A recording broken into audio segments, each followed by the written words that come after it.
আসসালামু আলাইকুম, কেমন আছেন সবাই? আগের ভিডিওতে আমি বলেছিলাম যে আমি গ্রামে এসে কিভাবে সবকিছু গুছিয়ে রাখি আর কিভাবে এটা আমি হচ্ছে একা হাতে আমার ২ টা গ্রামের সংসার বাড়ির সামলে আপনাদের রান্নাঘর। কাছে যে শেয়ার করব। রান্নাঘরের প্রতিটা জিনিসই আমি নিজে গিয়ে কিনেছি এবং মিস্ত্রিরা যখন কাজ করেছে আমি আমার মন মতো করে আমার রান্নাঘরটাকে বানিয়েছি আরকি। যদিও এখনও মন মতো করে আমি রান্নাঘরটাকে সাজাতে পারিনি, যেহেতু অল্প কয়দিন হয়েছে এটা বানানো হয়েছে। তারপরও আমি যতটুকু পেরেছি এখন পর্যন্ত রান্নাঘরটাকে সাজানোর চেষ্টা করছি। তো আমি যখন ঢাকা থেকে গ্রামে আসি, তো যখনই আসি প্রায় ১ মাসের জন্য আসা হয়, কম হলেও ২০-২৫ দিনের জন্য আসা হয়। তো আমি তখন ঢাকা থেকে আমার অনেক প্রয়োজনীয় জিনিস নিয়ে আসি। যেহেতু ঢাকা থেকে গোপালগঞ্জের জার্নিটা খুবই শর্ট জার্নি, প্রায় ১.৫ থেকে ২ ঘন্টার মধ্যে বাড়িতে চলে আসা যায়। তো সেক্ষেত্রে দেখা যায় যেহেতু আমার ঢাকাতে সব কিছু থাকে, আমি একটু, একটু করে আমার সব কিছু আমি বাড়িতে নিয়ে আসার চেষ্টা করি। এমনকি মশলাটা অবধি আমি নিয়ে আসার চেষ্টা করি। ২ জায়গাতে কেনাকাটা করাটা অনেক বেশি ঝামেলার মনে হয়। আর যেহেতু ঢাকাতে আমার সব কিছু বেশি, বেশি কেনা হয়ে থাকে, তো সেক্ষেত্রে আমি একটু, একটু করে বাড়িতে নিয়ে আসি। যতদিন থাকি যেন ততদিন হয়ে যায় এরকম পরিমাণে আরকি আমি নিয়ে আসি। তো আমি হচ্ছে মসলার কিছু ডিব্বা আরকি কিনে রেখে গিয়েছিলাম। আমি রমজানের ১০ দিন আগে একবার বাড়িতে এসেছিলাম অল্প কিছুদিনের জন্য, কিছু কাজের জন্য। তো তখন আমি অনেক কিছু কেনাকাটা করে রেখে গিয়েছি। তো সেইগুলো কিন্তু আমি ধুয়ে পরিষ্কার করে একদম শুকনো করে রেখে গিয়েছিলাম। এখন জাস্ট মুছে আমি মশলাগুলোকে ভরে নেব। এই মশলাগুলো কিন্তু আমি ঢাকার বাসা থেকে নিয়ে আসছি আরকি।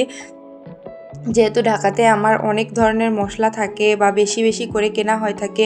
বাড়িতে আসলে দেখা যায় যেগুলো বেশি কেনা হয় সেগুলো তো আর ঢাকাতে নেওয়া হয় না। তো ওইগুলো কিন্তু নষ্ট হয়ে যায়। তো এর জন্য অল্প, অল্প পরিমাণে আমি সবসময় নিয়ে আসি। আর এই তো আমি এখন একটা, একটা করে ডিব্বার মধ্যে ভরে নেব। আর আমি কিন্তু গতকাল বিকেলে বাড়িতে আসছি ইফতারের আগে। আর গতকালের যে রান্নাটা সেটা কিন্তু আমি ঢাকা থেকে করে নিয়ে আসছি। আপনারা আগের ভিডিওতে অবশ্যই দেখেছেন। যারা রেগুলার আমার ভিডিওগুলো দেখেন তারা তো অবশ্যই দেখে থাকবেন। আর স্টেপ বাই স্টেপ আমি সব কিছুই কিন্তু আপনাদের সাথে শেয়ার করব। বাড়িতে এসে আমি কিভাবে সব কিছু নিজের হাতে একা, একা করি। তো এই যে ভিডিওটা, এটা ছিল সেহরির পরের ভিডিও। সেহরির পরে আমি আর একদমই ঘুমাইনি। আগের দিন যেহেতু ইফতারের আগে আসছি, ওই টাইমটা অনেক টায়ার্ড ছিলাম আর রান্নাবান্না করে নিয়েও আসছি। এর জন্য আগের দিন কিন্তু রাতে তেমন কোনো ঝামেলা ছিল না। ওই রাতটুকু আমি ইফতার করার পরে আরকি নামাজ শেষ করে রাতের খাবার খেয়ে খুবই তাড়াতাড়ি ঘুমিয়ে পড়েছিলাম। একটু রেস্ট না হলে কিন্তু আর কাজ করা যাবে না। আর যেহেতু আমার ছোট একটা ছেলে আছে, ওকে নিয়ে তো আরও কাজ করা যাবে না। তো এর জন্য কিন্তু পরদিন আমি সেহরির পরে আর ঘুমাইনি। সবাই ঘুমিয়ে গিয়েছিল। এই টাইমে আমি কিন্তু এই রান্নাঘরের সব কাজগুলো করে নিয়েছি। আর যখনই আমি বাড়িতে আসি তখনই কিন্তু আমার সম্পূর্ণ ঘর-দুয়ার, রান্নাঘর যেখানে যা আছে সব কিছু আমি পরিষ্কার করি। তো এই কাজটা করতে যেহেতু অনেক বেশি সময় লাগবে, তাই আর আমি সেহরির পরে ঘুমাইনি। এই কাজগুলো আমি সেহরির পরেই আরকি করেছি। কিন্তু করতে, করতে আমার একেবারে সকাল হয়ে গিয়েছিল। সকাল হয়ে যাওয়ার পরেও কিন্তু আমি তেমন একটা রেস্ট নেইনি। এরপরে কিন্তু আমি রুম, তারপর বাসা, বিছানা, বেডিং যেখানে যা আছে সব কিছু গুছিয়ে সারাদিন কাজ শেষ করে একবারে ফ্রি হয়েছি। যখনই আমি বাড়িতে আসি তখনই আমি এরকম ২-৩ দিন একটানা কাজবাজ করে তারপরে আমি যতদিন থাকি একবারে রিল্যাক্সে শুধু রান্না করি, খাই আর ঘুরে বেড়াই এরকম একটা অবস্থা হয়। প্রথম ২-৩ দিন খুবই চাপ নিয়ে আরকি কাজবাজ সারি। কাঁচা বাজার লাগলে সেগুলোও কিন্তু করানো হয়। আর যেহেতু আমার বাড়িটা একবারে রাস্তার পাশে, তো সেক্ষেত্রে কিন্তু সবজি কিনতে আর বাজারে যাওয়া লাগে না। এখানে কিন্তু সবজি নিয়ে আসে। তো আমার কিন্তু একদমই তেমন একটা ঝামেলা হয় না। শুরুতে কিন্তু আমি আমার একদম এলোমেলো রান্নাঘরটা আপনাদেরকে দেখিয়ে দিয়েছি। মানে কি পরিমাণ যে এলোমেলো থাকে, বাড়িতে যখন আসি এসে দেখি একদম এলোমেলো হয়ে যায়। যখন আমি বাড়ি থেকে যাই তখন কিন্তু অনেক বেশি গুছিয়ে যে রাখবো সেটা কিন্তু আর মাঝে মধ্যে সুযোগ হয় না। যেমন এই রমজানের ১০ দিন আগে যে আমি আসছিলাম ওই টাইমে কিন্তু আমি কিছু গুছিয়ে রেখে যেতে পারিনি, এতটাই শর্ট সময় ছিল। আর এমনকি আমি ফ্রিজটা অবধি ধুয়ে রাখতে পারিনি। এবার এসে আমাকে অনেক বেশি কাজ করতে হবে। আর এই যে গরম মশলাগুলো কিন্তু আমি একটু বেশি করে নিয়ে আসছি। এগুলো যদি নরমাল ফ্রিজে রেখে যাই তাহলে কিন্তু আবার যখন আমি কুরবানির সময় আসব তখন কিন্তু এই মশলাগুলোকে মানে ব্যবহার করা যাবে। আর যেহেতু আমি অল্প কয়েকদিন পর পরই বাড়িতে আসি, আমার ছেলের বাড়ির প্রতি খুবই টান, তাকে নিয়ে বাড়িতে আসতেই হয়। আর ঢাকাতে ওর বাবার কর্মক্ষেত্রের জন্য কিন্তু থাকতে হয়, মানে দুই দিকে দুই ধরনের কাজের জন্য আসতেই হয়। আর বাড়িতে যেহেতু আসতে বেশি একটা সময় লাগে না, খুবই শর্ট জার্নি, সেক্ষেত্রে কিন্তু মাঝে মধ্যে আমরা ঘোরার উদ্দেশ্য হলেও আসি। আমার শ্বশুরবাড়ির এমনই একটা অবস্থা, ঢাকা শহরের থেকেও মানে খুবই খারাপ একটা অবস্থা, যে যার মতো যার যার বাসায় থাকে। শ্বশুরের জায়গা জমি ভাগ হয়ে যাওয়ার পরে যে যার মতো বাড়ি করে নিয়েছে, এখন যে যার মতো একা একা ঘরে থাকে। যখন বাড়িতে আসি তখন মাঝে মধ্যে একটু একজনের সাথে আরেকজনের দেখা হয়, তা না হলে মানে ওই রকমভাবে যে একবারে গ্রামে আসলে সবাই মিলে একত্রে থাকা সেই রকমটা কিন্তু আমাদের হয়ে ওঠে না, কারণ যে যার মতো খুবই ব্যস্ত থাকে এখানে নিজেদের ঘর সংসার কাজবাজ নিয়ে। তো ওই তো আমিও যখন আসি তখন আমিও এখানে এসে মানে নিজের বাড়িতে কীরকম জানি একা একা থাকতে হয়। মাঝে মধ্যে অনেকের সাথে দেখা হয়, আর ওইরকমভাবে তো আমি বাসা থেকে বেরো হই না, কিন্তু ওর বাবা হচ্ছে বাইকে করে অনেক জায়গায় ঘুরতে নিয়ে যায়। এবার এসে এখন পর্যন্ত কোথাও বের হওয়া হয়নি, কারণ এবার এসেই বাড়ির কাজে হাত দেওয়া হয়েছে। আমাদের বাড়ির কাজটা এখনও অল্প অল্প করে করা হচ্ছে, এখনও তো কমপ্লিট হয়নি।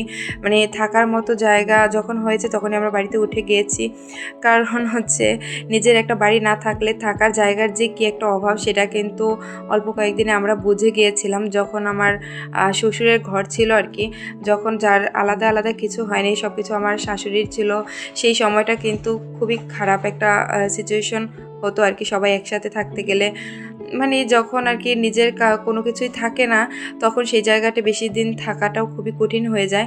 তো বাড়িতে এসে আমি বেশি দিন মানে আনন্দে বা রিল্যাক্সে থাকার কষ্টটা অনেক খুব ভালোভাবে ফিল করতে পেরেছিলাম।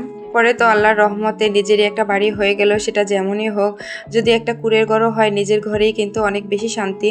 এখানে কোনো ধরনের বাধ্যবাধকতা থাকবে না, কোনো কিছু যদি নিজের হাত থেকে পড়ে ভেঙেও যায় সেক্ষেত্রে কিন্তু কোনো কৈফিয়ত জারি করতে হয় না।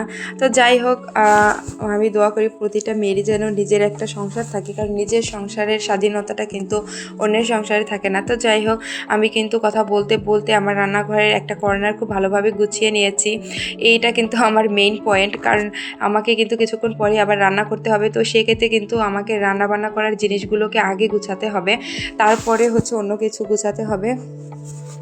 তো আমি হচ্ছে সকালবেলা আর কি সবাই ঘুমাচ্ছে ওই টাইমটায় কিন্তু আমি কাজ শুরু করে দিয়েছি। কাজ করতে করতে একবারে ভোর হয়ে গিয়েছে। এই যে দেখেন, আগে ওই কর্নারটা গুছিয়েছি, তারপর প্লেট বাটি যেখানে যা ছিল আমি কিন্তু এই রান্নাঘরের যে টাইলসগুলো ছিল এগুলো খুব ভালোভাবে সাবান দিয়ে ক্লিন করে নিয়েছি, একদম চকচক করছে, দেখতেই পাচ্ছেন। তো যাই হোক, সব কিছু আমি এখনও সাজাতে পারিনি, কিন্তু ধুয়ে পরিষ্কার করে আর কি মুছে তারপরে রেখে দিয়েছি।